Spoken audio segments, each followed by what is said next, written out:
Tell you what, gang, something has set me off. Something has set. I don't know what it is. I've been sneezing like a lunatic. I was okay, and I don't know. And suddenly, I'm like, what the hell's this? Hello, everybody. I'm Russ Kane. This is The Daily Show. This is men's radio show. If you like what we do, and because you keep coming back, we got to assume that you do. Hooray. Go on to our YouTube channel, hit the subscribe button, smash the like button. How many American things have I seen? Smash that you like button, hit that subscribe button, or a centipede will crawl over your face at night. There we go. Let's start straight away with Robert Van Buren. He doesn't talk like that at all. He's a clockmaker. He probably goes, "Hello, I'm Robert Van Buren. I make clocks. I'm a horologist." But you're not looking up my bottom. Oh, no, that's a proctologist. And hello to Mandy Miller. Good morning to you, Mandy. Barry J. Allen, a.k.a. The Flash. How's the hand, Russ? Bloody painful. Had my physio yesterday. Right. Had my physio up at St. Thomas's Hospital. Can't say enough things about St. Thomas's. Fantastic they are. They're absolutely bloody brilliant. Every single person from the receptionist onwards. I can do this, which is better. I can do that. I had a meeting this morning, a long Zoom meeting. I can do that. And this finger, nothing. And I was trying to make notes because I'm a copious note taker at meetings. Because people say, "I never said that," and I just go, "I think you did." Trying to write was impossible. I mean, and I'm left-handed, so it is very, very infuriating. Absolutely infuriating. That's very sweet, Mandy. Yeah, how's my hand? Well, that's kind of how it is. I have to do exercises all the time. It's going to take months and months to get back, and I've got to face the fact that I'm possibly never going to get full mobility of my hand back, which for walking the dog and tripping over an uneven paving stone is a pain in the ass. Absolutely, isn't it ludicrous? Ridiculous, stupid accent has buggered me up for months. Yeah, it's still swollen, but it's so much better that I've got the, you can see the scales there. So much better I got the wires out. When I do talk TV, they have airport security. You know, when you walk through the scanners and the beep, beep, beep, beep. And I kept saying, "I've got metal wires in my hand. Would you like me to take them out?" Of course, the beepers are going to go off. Ken E. Hello, Ken. Ken, we will speak later this afternoon. I got endless recordings today. I do need to talk to you. And let's dash not from East Croydon, where he was always getting beaten up by Eastern European drug gangs. I think I'm joking. He's now in Putney, which is great. Paul Claridge. Good afternoon, everyone. Hope you're all okay. Well, duh. We are okay. Now, here's the thing. That young scallywag, I used the word young, and what the hell is going on here? So I'm so sorry. Suddenly my nose is like Niagara Falls. That young scallywag, Neil Long, had the greeting. Oh, hello. And we've got to say hello to Dave Sleep. We dash up to Scotland, to Fife in Scotland. Dave, hope you're well. Because he's not too good. To be honest with you, he's not too good. Anyway, that young scallywag, Neil Long, had the sheer bloody temerity, the gall to take a holiday. Yeah, so he's in Canada, and he's so sweet. He said, "Would you mind if I don't do the shows for?" I said, "You're on holiday, for God's sake. Relax." He's with his daughter out in, I think she raises cattle in Calgary. Either that or she's a scientist. One of the two. I don't bloody know. Can't keep up. Not my kids. I've got nothing right remembering what they do. Anyway, so he said, "Why don't you have my friend Liz Saul on the show instead of me?" I've never met Liz Saul, but here she is, ladies and gentlemen, Liz Saul. Hello, good afternoon. That's great. You are in the Stygian gloom, Liz. It's so dark. Well, do you know what? And I even got a special light. You in a sort of strange. You look like you're in one of those documentaries. We talk to drug dealer and former assassin Liz Saul. Clearly, it's crap. She wanted to remain anonymous, so we've got her voice done by an actor. That's the way it is. Jeez. That's no good. I'm going to smack my head on it.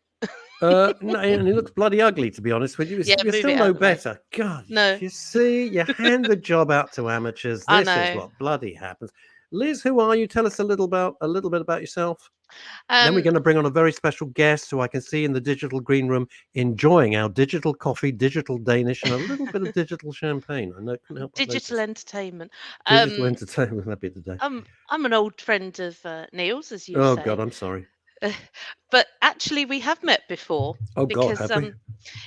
when I was very little and before the days of all the hoops that you have to jump through and the ages you have to be and the paperwork you have to fill in to do work experience, Yeah. I did work experience at Capital Radio. Jesus, did you? What were you, 12? Did we put you up the chimneys to sweep them or what? Something like that. Actually, I was mainly in the CD room sorting the CDs. Oh, But way. interestingly, whenever you and Neil talk about your Oh, old God. boss, Interesting conversation there, Liz, I think you'll find.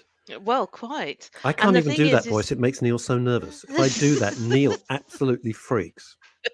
well, good job he's not here. Yeah, Although no, he might be he listening. freaks out. He The guy threatened to was listen. terrifying. Mm. Terrifying. Um, but and I saw it firsthand because even if you were the lowly work experience person stuffing envelopes, you had to go along to that meeting every week. Oh, Jesus. I wasn't kidding. I didn't So, make it up, did I? Those meetings were absolutely horrendous. and Good day from Chris New and York. Hi, Don Brown. hello, Look, it's Asa. Liz Saul sitting in silhouette. And the answer, Sort of. Paul Claridge, Russ, when are you going to take a holiday? Never at this rate. All my friends who have to travel for business and music and concerts, it's a nightmare. Yeah, no, Robert, we know that. She needs some light on herself. You know what it is? It's because the light is coming in from your conservatory, Yes. and I haven't got time. I haven't got time to give you a 101 on broadcasting. Right now, last week, I was going to say my background is radio, so yes, you do normally hear my voice and not see my face. So I well, you haven't apologise in changed today, then, advance. Liz, because we can hear your voice and we can't see your face. For Christ's sake! Now, let's get on to our guests. It's important. Yes. It's important stuff. Last week, in the middle of our show. By the way, it's a subject we've had many times on. So today's going to be pretty serious. Okay. Last week in the middle of our show, one of our wonderful regular listeners, and she listens to every show from Spain. Her name is Chrissy Richards. And she said, I'm feeling a bit down today. And I was about to make one of my usual flippant, oh, what's the matter? You know, did you lose in the ball ring? Or, you know, you didn't have enough Prosecco or something stupid. And she said, my son died yesterday. He hanged himself. Oh, God. And a member of his family, I suspect it was one of his kids, came in and found him. Well, thank God I didn't walk into that particular bear trap and make some stupid asinine comment, which is my way. And I didn't know what to say. You know, what can you say? Anything you say. And so grief is an enormous subject. I've been through it myself. I've been very open about it. Very open about it, and you have as well. And a lot of our listeners all over the world and viewers all over the world, and hello to everyone on Deluxe Radio with David Wimble's company, 70,000 of you listening. I know you can't see us, you're not missing anything with Liz because I can't see her either, but 70,000 of you on Deluxe Radio. I hope you're enjoying the show. Don't care about Anna Webb, be honest with you. Yes, beside the point at the moment is grief. And so let me introduce, without further ado, Stacy Hart. Hello. Stacy Hart. Hello, Stacy. Hello, Liz. You're an expert in, I'm going to say, advising people on grief. So tell us about yourself. Okay, so I'm a therapist. I'm in private practice at the moment, but I've been a therapist for over 20 years. For the last 12 years, I worked at one of the UK's leading bereavement charities. There I was a training... Are we allowed to know what it is? Because I saw that in yes, your... absolutely. It's Grief Encounter. Oh, Grief Encounter. Oh, right. Do you know it? I've been trying to get them on the show for God knows how long.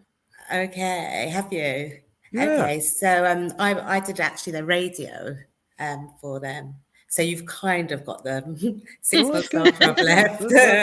That's great. Well done. Thank you. So I worked there as training manager. I also did therapy. I also did something that was called critical incident. So if there was a suicide in a company or a school, I would be the first in. I would deal with all the management team. I would set up support groups and first responders to come in. So I found myself, for some reason, in bereavement for the last 20 years, and I'm very passionate about it. And now I feel that I have the expertise.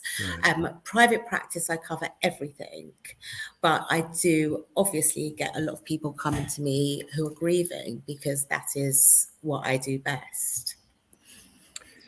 It's an enormous subject. We've talked about it a lot on the show, and I will continue to talk about it, because in the general media, you'll get somebody like yourself wheeled on to some TV show. They'll give you 4 minutes. Well, thanks a lot, Stacey. And now let's look at summer floaty fashions with Steve or some crap. You can't do that. You got to delve deep. This is not a 2-minute conversation. Death is the elephant in the room, isn't it? Yeah, they won't talk about it. Really wants to talk about it. And I think what actually has I'm going to changed stop in the you, last few Stacey. years. Why in 2022, when everything seems to go and you know, and you can, it's all nonsense, and the world's going mad, why is it we still can't talk about the one thing that affects all of us? Because we're all going to die at some point. Yeah, why can't absolutely. we talk about it? I think it's too painful. I think we live in a death denial society. I think that we kind of don't think about it when all of us know it's going to happen to us at some point. And it's really, really frightening that people do not have conversations about death. So you find in most households, when somebody dies, everyone grieves separately. Children don't want to upset their parents don't want to upset children. And it's just something that's just brushed under the carpet. And I think it's also, nuts. It's nuts. And what happens is when somebody first dies, everyone kind of rallies round, they phone, they come round with a chicken soup. Tell me about it. And, you know, everything is kind of, everyone is trying to work hard to be with this person, so they're not. And that lasts for how long? Isolated. Not very long. 5 minutes. 5 minutes. 5 minutes, and then they sod off. They sod off back to their own lives, and they don't realise that the grieving process is not finished, and it sometimes gets worse, because what happens is when somebody dies, you're not really, you're surviving, aren't you? You're not really feeling, you're just getting up every day, getting on with your life. But actually, as time goes on, sometimes it gets harder. You realise that person's not coming back. You realise you haven't heard their voice for a certain amount of time. They're not going to phone you. You can't pick up the phone and say, guess what happened to me today? Absolutely. It's all the little things. There's a couple of things I would like to throw in, and then, Stacey, I'm coming straight back to you. I went to a grief counsellor. I'll be honest with you. I found it hopeless. That was me, because I was going through a very angry stage, and I harnessed that anger. I still do. And that was what propels me. And it's fine, because I recognize it, I can use it, and I use it as a fuel. It's fine. Now, interestingly, Russ and Stacey, I went to a bereavement counsellor as well. And I was offered bereavement counselling through my work, as well as through the hospice that my mum was in before she died. And the bereavement counsellors at the hospice, they were amazing. It was a kind of a wraparound care. It was sort of, your mum might have been the patient, but we're here for you as well. You know, we're here for family members. And I was the main family member.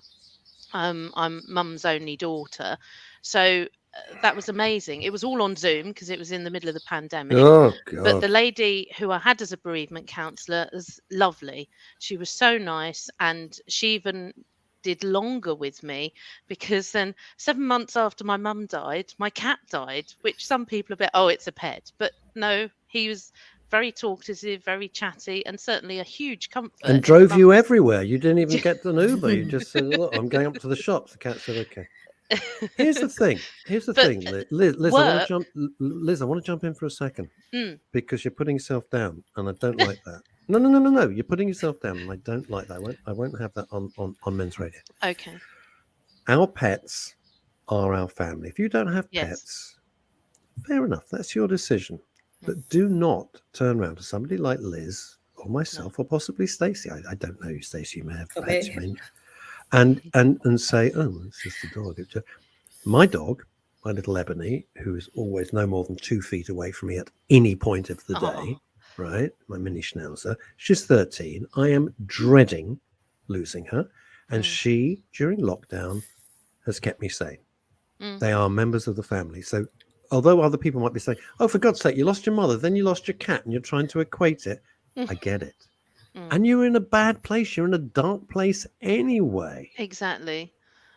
Mum's passing was not expected in that it was a relatively short period of time. She was diagnosed with a tumour, a cancerous tumour, in the November beforehand, November 2019. And it was, oh, yes, it's the sort of thing that we might not be able to completely get rid of it, but you live with it and you have treatment and the treatment was working and all the rest of it. And then COVID and the treatment stopped. Oh, for God's sake. Um, The treatment stopped because of COVID. yeah. Oh, man, Liz, I am so So, sorry. um, Do you know and- what I think is going to happen? And Stacey, I'd love your view on this. When finally the dust settles, we will look back on the pandemic and the effect that it had. And so many people, I think, should get sued. Some people should be in prison. I think what happened was criminal. Criminal. Absolutely. And I think death and dying was, for me, one of the worst things. There were so many people I know whose loved ones died and weren't allowed to even say goodbye to them, hold their hands when they were dying. Awful. They were saying goodbye over FaceTime. Which, And it's just... what is that? That's a business call. That is a business That's call. a business call. You want to be there. You want to literally hold it. their hand. I mean, That's it. fortunately, they did, the hospice, as I say, they were very good. Mum was in there for a month and she was compos mentis until a few days beforehand. And then she was just sleeping a lot, but Well, she was thank still, God for that, you know. yeah. Small And I was mercy. able to see her.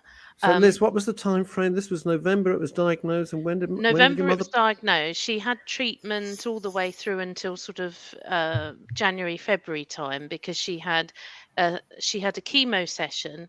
Then she had very intense radiotherapy over Christmas and New Year and in January.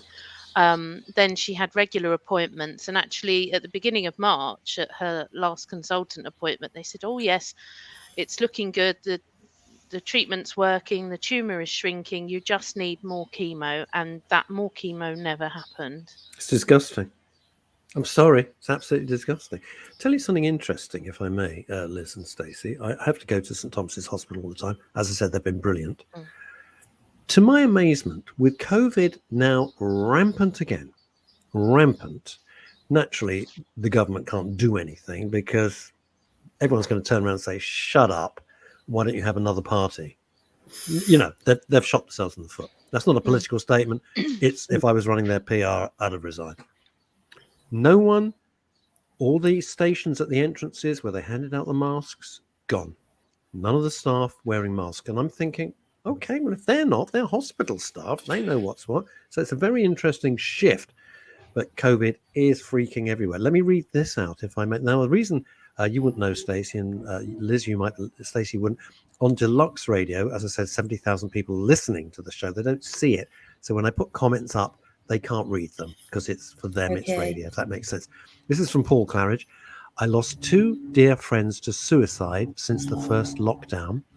The lockdowns were definitely a factor in both instances, and the grief for family and friends were perhaps the worst, as of course funerals, etc., couldn't happen in the way they once did. That is what was unforgivable. And Paul, that's very interesting because that was exactly my experience. Mum died on June the 11th, 2020, so just over 2 years ago. And we were allowed, our family is Jewish. The interesting thing about Mum and I in particular is that we have our faith. We are Jewish. It's how we were brought up. But not very religious. um, I'm very spiritual, and so is mum. So is mum. I feel her spirit is most definitely still around, with some comments I've made to you and Neil in the past, Russ, and Oh, look, isn't this making sad? her This, I'm presence sorry, you're felt. back. Okay, I thought you'd frozen there. Oh, but at the funeral, I was allowed, I had to choose 15 people, including myself, Mm. to be able to go to the funeral. Jewish funerals are normally, you start off in a chapel inside and then you go to the graveside. It all had to be done at the graveside. Trying to choose 15 people when my mum's immediate family, as I said before, is relatively small, but she was in touch with all her cousins. And to try and whittle it down, she had lots of friends. She's a journalist herself. To try and whittle it down to 15 people was almost impossible. However, it was the advent and the expansion of things like this, things like Zoom, things like Teams. And one of my friends said, I will record and film it on my phone on Zoom, and so it can be broadcast. And actually, mum being a journalist, I thought, great. Oh, that's sweet. That's sweet. I'm It going to then read meant this. that I'm her going to read. I'm going to cousins. read this out because I think it's very telling. And Stacy, I'd love you to comment on this Okay. because this is right in the middle of your wheelhouse, as I would say. It's from Sen Munro, who is no stranger to the show. He's an actor part-time and a writer. You know the strange thing? Yes, it's been 25 years, but this morning I bawled my eyes out. I don't know where it came from or even why I cried, but I howled like a baby for about 10 minutes. I miss my parents so much. That's the difference of Men's Radio Station and the shows we put together, that people know when we created it, it's a non-judgmental space. And Yes. I feel honored that Sen, who's a tough guy, he's an ex-policeman. Mm. He's no softy. If you think he's some arty-farty guy, he's a policeman. He's a CI. He was like a murder detective. He knows that, right? Feels comfortable enough to do that and know that he won't be ridiculed or mocked. Why is it, Stacy, that out of the blue, he's lost his dad 25 years ago. Boom, he's crying his eyes out suddenly, a quarter of a century later. What's that about? I get asked this a lot. The question is, do you ever stop grieving? No. I don't think you do. You I don't. think it changes throughout time. And I think as time goes by, I hate to say the word time is a healer, but it gets less, it isn't. But the intensity does get less and maybe the moments get fewer. But still, I remember somebody saying to me who lost her mum 50 years ago that every Mother's Day she still walks into a card shop, sees a Mother's Day card and cries her eyes out. It's horrible. Yeah. That's 50 years Horrible. after. Yeah, and I I get remember it. my mum as well, after, years after her mum died, she still had those moments where her eyes glazed over and said that I can't believe that I haven't seen my mum for so long. And also, a child once said to me, how can grief get easier when the passage of time gets longer since you haven't seen that special person? Mm. So it's a real anomaly, isn't it? It's My mum paradoxical, always really. said, after her parents died, and they died within 4 months of each other, she said, you don't get over it. The grief is always there. You just learn to deal with it We learn better. to cope with it. Yeah. I think one of the things is this is, and I hope Stacey you will come back. It's too big a subject for actually one show. If you and Liz, you're always welcome. One of the great myths is, and you've touched on it, Stacey, as you would. You're a professional. I'm not. Time is a healer. Time is a healer. So we set up this false narrative. We're setting ourselves up. I've thought about this a lot. We're setting ourselves up to fail. Because you say to yourself, well, everyone's told me that time's a healer, and I don't feel much better. Oh, God, it must be me. It's not you. It's not you. And I likened it. And Stacey, I'd love your professional opinion. And then Liz, I'd like your opinion. I liken it that when Absolutely. it happens, it's like a splitting migraine. I've only had a migraine, thank God, once in my life. I wanted to die, literally. And you want to smash your head against the brick wall because it's so painful. Then the migraine kind of goes to a headache and you take some Nurofen and you can kind of cope. Eventually, it goes to like a little noise that you can kind of tune out of, but that little noise never goes away. And that's the only way that I can describe grief. I And think that's a occasionally really the noise wonderful way of putting it. is, I don't know. I just made it. I Yeah, made it up. That's how I've thought about it. absolutely. I think I see it as I've written a children's book called The Sea of Grief. And what happens is at the beginning, you're stuck and the waves are going all over you the whole time. Then eventually the sea's choppy. Then eventually you might be in calmer sea, but then all of a sudden the wave washes over you again. Yes. So it's always there. I think we need to think about grief that can be complex if somebody's stuck in a certain emotion for a long time. So, for instance, 10 years on, they're stuck in anger, or they still have really bad anxiety, then we know that's kind of not healthy grief. But grief is a real thing. It's a healthy emotion. That's why we can't always help grief with all different therapies, for instance, CBT, cognitive behavioral therapy, because it is a rational feeling grief. It's not irrational. But also grief... Oh, sorry, Liz. Let me just jump in for 1 sec. So I want to answer something from Glassy Amanda, who's pretty senior in the therapeutic community. Right. And Amanda says this: grief can take years to release. It can be triggered by a smell, a song, any type of memory you've buried. And I've said this before on the show, but again, it's something I truly believe. They always say that ghosts and being haunted is somebody going, ooh, and Vincent Price comes out of the woodwork. That's not being haunted. Being haunted is you're minding your own business. You're walking down the street in Soho on your way to lunch, and somebody walks by and reminds you, or you smell a perfume, or a song comes on, and you think, oh, shit. And it propels you back for that moment. That is being haunted. It's not going, ooh, and the plates start moving around the kitchen, which would be good in my case because I can do the washing up at the same time. So this is from what do you think of that? What do you think of that, Stacey? Well, I think that as humans, sometimes we disassociate with our pain if it's too much, and we put it in a box, and then all it takes is one thing to trigger it. Like, it can be a song. We know that music can be a way to relive our memories, and it can bring it all back. I worked with a woman in Manchester. I was training in Manchester, and she told me that her parents died in a car crash when she was 12, and she was in the car with them and came out unharmed. She went to live with her auntie and uncle, and she said she felt no emotions. She totally disassociated with it all. And they actually didn't like her because they thought that she was heartless. There was something wrong with her. But she said about 15 years on, she had her first baby, and then she couldn't get out of bed for a year. So that triggered off something. Wow. And she had a complete breakdown. So sometimes this happens, and we often find it, with children especially. It's much easier sometimes just to bury your emotions. But it's like if you put everything in a jar. That's not a good idea. You shouldn't bottle it up. You put everything in a bottle, and eventually it's going to go whoosh and come out. There's a wonderful analogy. A lovely chap, interior designer, bizarrely, who I saw at a wedding. I haven't seen him in years, on Sunday, with Lawrence Lewis. So I know Lawrence. Oh, you know Lawrence? Yeah, I do. Oh, he's hilarious. Oh, I can't stay. I've got people coming over for dinner. Yeah. Gotta go. I've got some sea bass. Can't find the sauce. Yeah.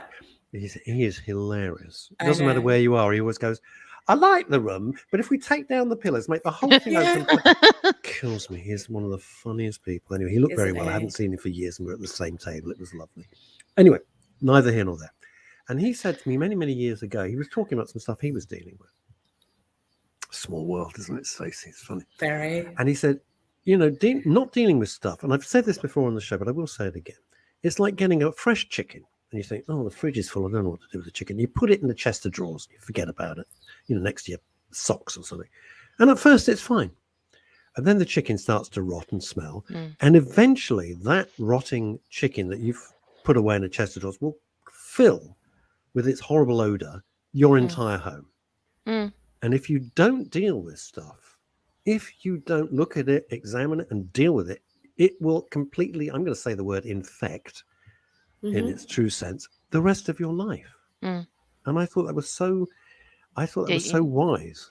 you shouldn't bottle things up. The thing that I know that Neil has said when he's been on with you, Russ, that I say to him, and it's such a simple thing, but I always say to people, it's allowed.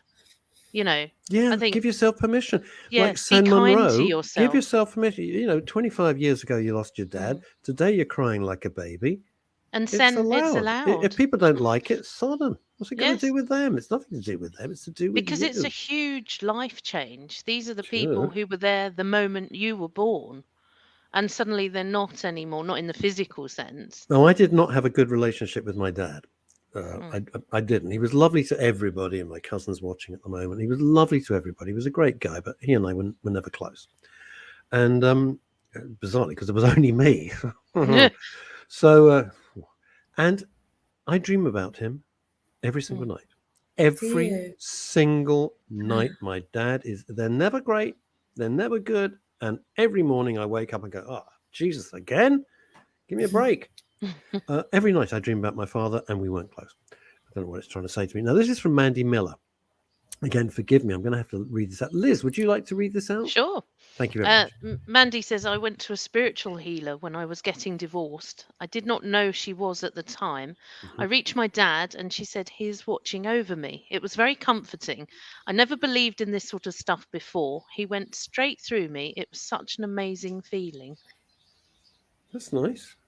That's It nice. is. I mean, some people are looking at this all around the world and going, oh, load of crap.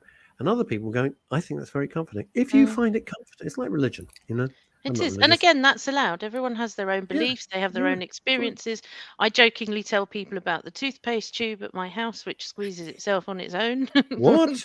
So- Whoa. Back it up there, coaches. What?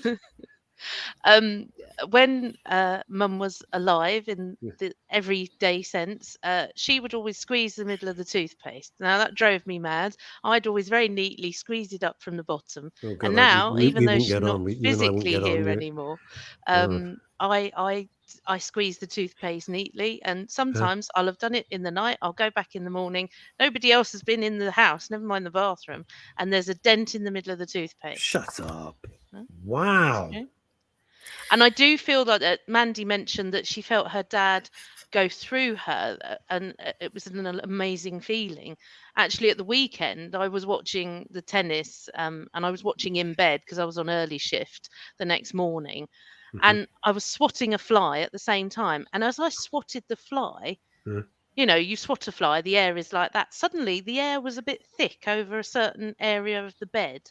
There And was then you realised your some bedroom was on resistance. fire. No, there No. was just some resistance in the air, and I was like, "Oh, hello, Mum. You're watching the tennis as well." Wow. But you could feel that because spiritual Wow. energy lives on. It's not Can I confined by the comment on body this? anymore. That's what I Stacey, believe. come in. You're our expert. You jump in whenever you want. Yes. Don't ask permission. You just get in there. 100 years ago, Freud said in one of his papers, Good Morning and Melancholia, that we had to forget about the dead person and move on because otherwise it would cause hysteria. Since the 90s, in the 1990s, this has changed. We now talk about continuing bonds with the dead person. So staying close to them, feeling they're with you, feeling their advice, memory making, thinking about all the great things you did with them, photos. So, for instance, my mum died 6 years ago, and 3 years ago I got married, and I've always got my mum's voice in my head. And just before I was putting my wedding dress on, my legs were a bit dry, and I was putting some oil on my legs, and then I put my dress on and got oil all over my wedding dress. And my mum's voice came to me and said, "Stacey, you stupid cow, why did you do that?" And it was like true, she though, was isn't with it? me, and It's I true. just felt her shouting at me like she did. And you thought, oh, crap, but she's right. So you're She's kind of right, she annoyed was always and right. excited at the same time. Yeah. But It's I felt her interesting. presence, and I think Yeah, that's I really get healthy. that. I totally get that. And working And with and it children, we doesn't mean encourage that. and it doesn't mean you're going Yeah, round the bend. it It doesn't doesn't. mean you're bonkers. It just means you're open to these things. And because our parents would want us to move on and make the most of our lives and things like that. You say that. You know, My mum well, would have. Mum would have, and Dad would be going, "What the bloody hell are you doing? You're sending out an invoice? get a proper job. You with mad? Get a proper job, for Christ's sake. Stop dicking around on the radio." Azadon Brown, who's fantastic, very senior in the psychotherapeutic community in America. He's watching from New York State. Not Elizabeth Green is watching from Manhattan and in the middle of New York City, and Aza's in New York State. Personally, I've experienced grief for family and friends, but surprisingly, I've experienced spontaneous grief. Oh, Stacy, need you to talk about this. Spontaneous grief for patients who have passed, as well as a firefighter for the victims of tragic events. It's a process. What do you make of that? Well, I think it's like a transference, isn't it? That if we're therapists, we take on other people's feelings and we feel for them. I think it's no different when we feel upset for somebody. You could put it in those terms. But I remember just after Grenfell, I went to work on site, and usually I've got quite a good guard because I've been doing this for 20 years. I'm very experienced. I felt their grief.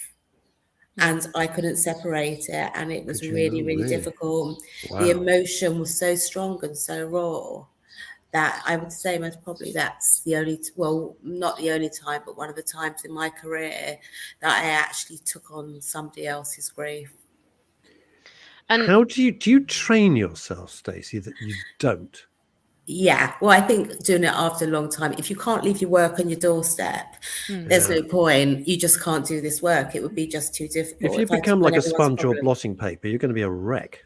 You're going to be a wreck. You're not going to be able to sleep at night. You're going to have, it's just not possible. So it's something that I'm really good at. I really work in an empathic way when I'm in the room with a person, but afterwards I drop it. And also I have supervision. So I do have somewhere where I can kind of share how I'm feeling about my clients, which helps as well. I'm going to whack through all the comments in a minute. Hold your horses, everyone. I just want to say about Grenfell. I'm so sorry, Liz. I'm just going to jump in for a second. Then forgive me. Just while it's on my mind, Grenfell, by pure chance, as the fire started and then took hold, I was in the radio studio doing a show. I was with Petri Hoskin, who I still work with every week, and we were at the BBC back then. And at first, it was just a fire. It was just there's a fire in London, and it was a very small story. She gets picked up by car, as indeed I do now, and came past the scene, freaked out. And we're sitting in the studio. We couldn't put any of the calls to air because the people were in such a state. They were there witnessing this inferno. And I got to tell you, sitting in that studio is not a night I will forget in a hurry. In fact, Petri was offered, they have to do it. God forbid they offered me nothing, but they offered Petri, because she was an employee at the time of the BBC, they offered her counselling. It was, we couldn't put any of the calls through because they were so harrowing. I don't even want to talk about it now. I mean, I don't want to discuss the details of it. Wow, it was. Interestingly, on that, as because I work as a journalist at the BBC, and I have had to over the years learn to separate it. You can't take your work home with you because there was a stage where I was out reporting in the field, and can you go to that murder? Can you go to the scene of this crash?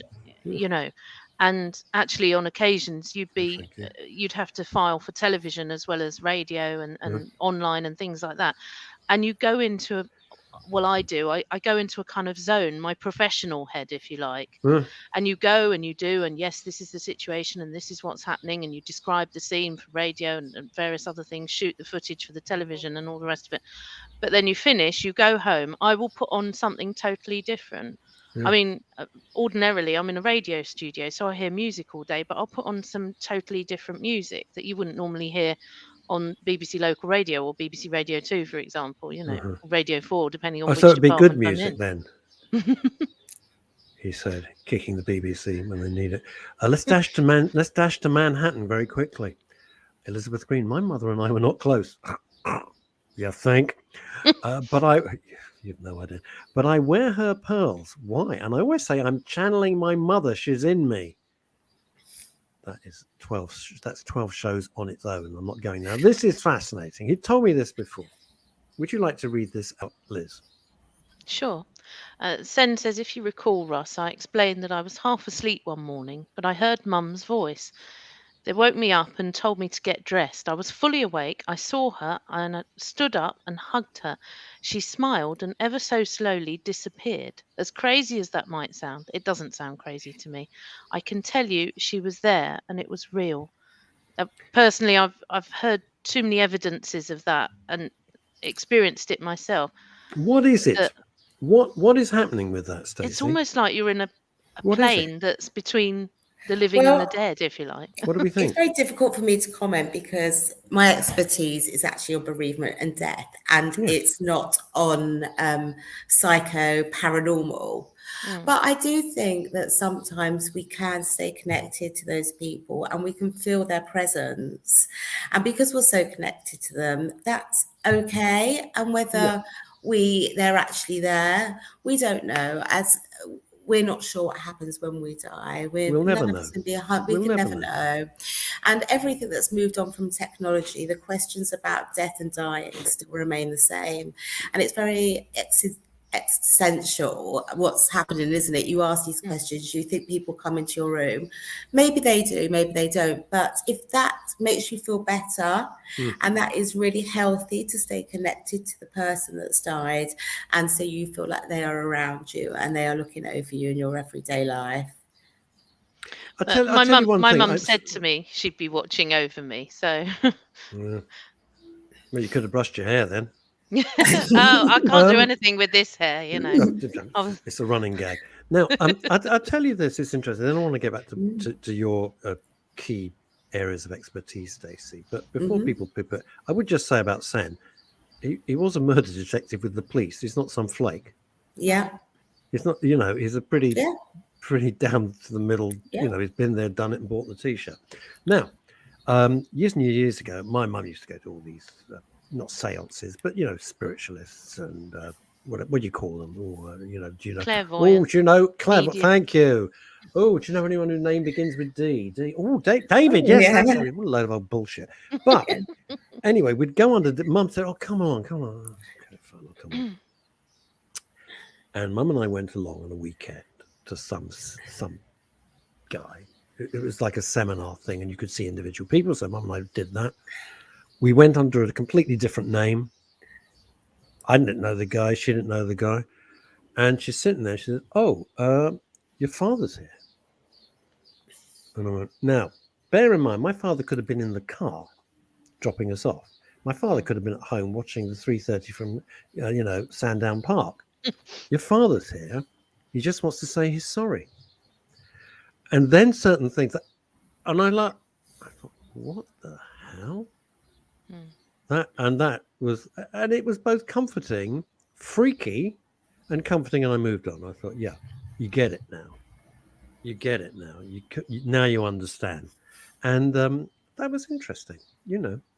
There is one person. And then we're getting right back to you, Stacey. There was one person that I do listen to. She is amazing. I'm not going to plug her now because she'll be inundated. And I met her out in Los Angeles, English, and she's over here now.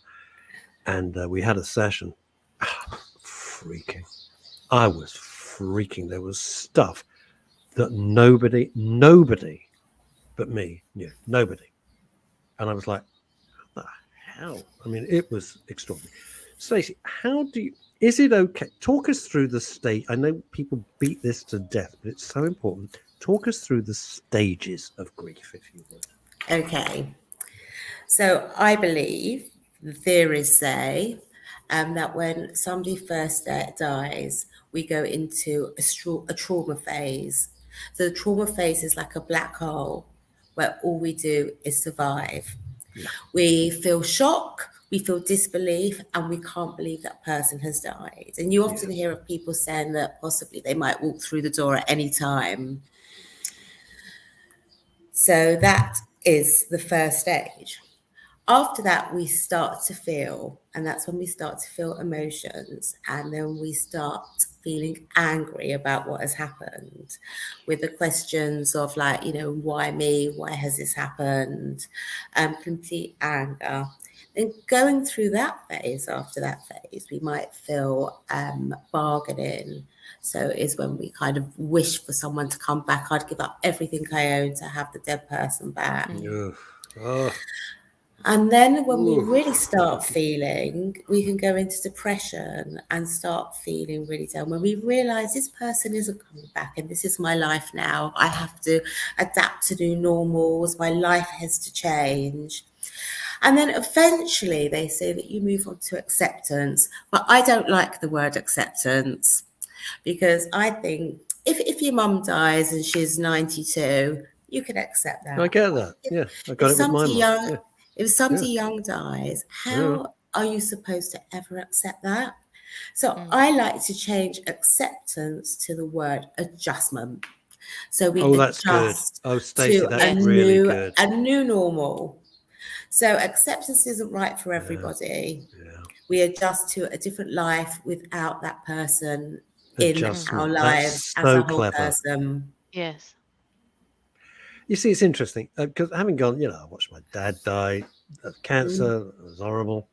But he died at 80. It was 22 years ago. Okay. So I was there. Okay. I watched my wife die of cancer. That was terrible, beyond terrible. Affected me hugely. I watched my mum have 16 years of Alzheimer's, and eventually she went at 93. Thank God, because it wasn't a life. That was okay. I'll be honest, as far as I was concerned, the way that I adjusted is that she died years ago. Whoever the hell this was that I was looking after, it wasn't my mom. I mean, it was my mom, but it wasn't my mom. Very different when you're young, as my wife was. Our twins were 5, and boom, cancer, hello, and bang, she's gone. Very, very hard. The one thing I would really pick up on what you said, Stacy, and I think it's very, no, I don't want to be dogmatic about it. For me, it was very pivotal, and I wrote it in my book, Shout at the Moon, is the worst question to ask is, why me? It's because I think if you open that door and you say, why me, you're opening a door to a world of trouble. The question is, why not me? It's a random crapshoot. And any therapy that I ever had trying to deal with it all and really did help, because it was practical, is if you look for reasoning and you look for logic, you will go mad. I don't mean you'll be angry. I mean, you really will start to lose your mind. And if you just think, well, life, it's a lottery. Who the hell knows? There's no point every week when you do the lotto and say, well, why not me? Well, it's somebody, but it may not be you this week. And once I'd come to, we never said, ever, why me? Because that is a world of pain. You don't want to walk there. Why not you is really the question. There's something about living in the moment, isn't there, really? And realizing that, we can't change what has happened. And this has happened to me. And there's no point in going into the future either, because that causes anxiety. So this is what happened. And why me? Why not me? But I do have a lot of clients, when somebody dies, they kind of feel like they might see like an old lady walking down the street, and they say, like, why did my mum die? She was young and she's still alive.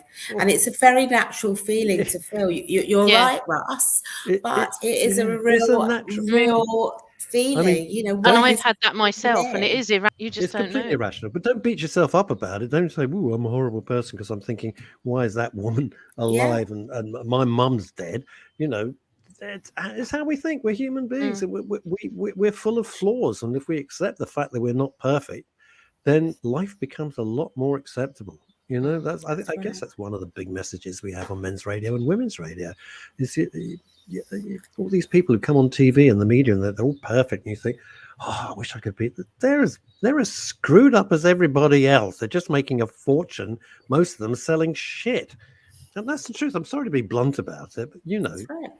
I'm very blunt. I'd much rather people were blunt and honest. So I mean, God damn, it's true. The only it's so interesting you say that. The only time we were in the middle of chemo and it was going horribly right, she was so ill, and she was being treated at the Marsden, and you'd see around there, South Kent, it's full of very gorgeous women. That's where my mum And was they were as well. walking along They were and on the brilliant. phone, they're dressed up, and that was the only time for a fleeting nanosecond you thought, screw them, look at them, I've got a care in the world, look where we're going. And that was the only time, and it lasted like that, and it was gone, because it's not healthy. It doesn't do your head any good at all. I must say, and the staff in the Royal Marsden in Kensington, they were very good when Oh, Mum they was were in there and having fabulous. her treatment. They were amazing. Fabulous. They helped her out in all sorts of ways. So They were great. the Macmillan Cancer Charity that goes with it. They as were well. shit. Really? Oh, okay. They were disgraceful. Was this the hospital or the charity? Charity. They were absolutely appalling. And I was giving a talk. They asked me to be the key speaker at what's the word? Help me out here. Palliative care. Thank you. God, if I had a brain, it'd be dangerous. And it was a palliative care conference. They asked me to be a key speaker. And one of the senior people from Macmillan was there, and I just let her have it with both barrels in the middle of my speech. They let my father down, they let my wife down, and they were all over me like a rash. I'd raised a fortune for them, cricket matches and charity, this and that. I begged them, and anyway, it's another story. So Macmillan will never, and not the nurses. The nurses are wonderful. No, wonderful. that's it. I'm not criticizing the people at the front line. I'm talking about the executives. They will never get a penny of my money ever. I was very, very angry with them, especially after they wrote to me and apologized for their complete mistakes. It will never happen again, Russ. What can we do? And when I reached out again, they did it twice. Oh gosh. Twice.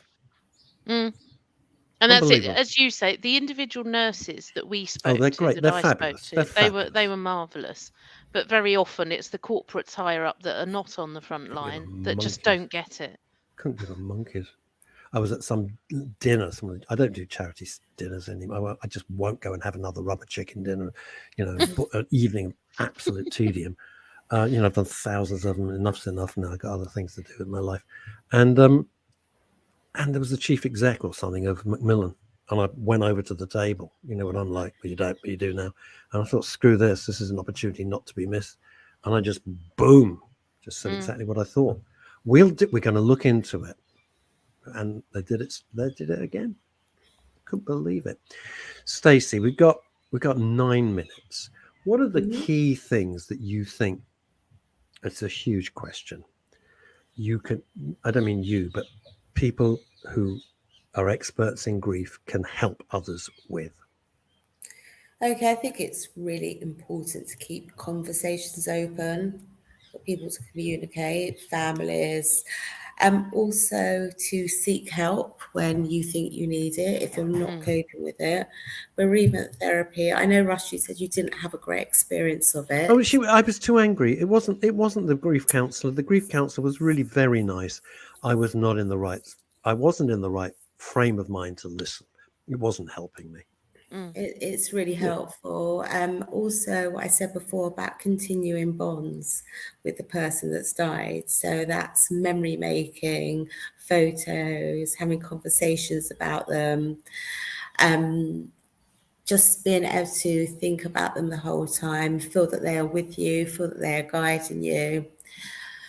Also, just to use your network of friends and family. So there might be somebody, if you don't want to go to a therapist, you don't want to have to pay for therapy, you can use, maybe people that are good to speak to. So am I allowed to plug myself? Of course you can. Yes. Absolutely. Okay. Plug the backside out of it. Off you Okay, so I now have my own private practice and I work online over Zoom and in Stanmore, which is northwest London.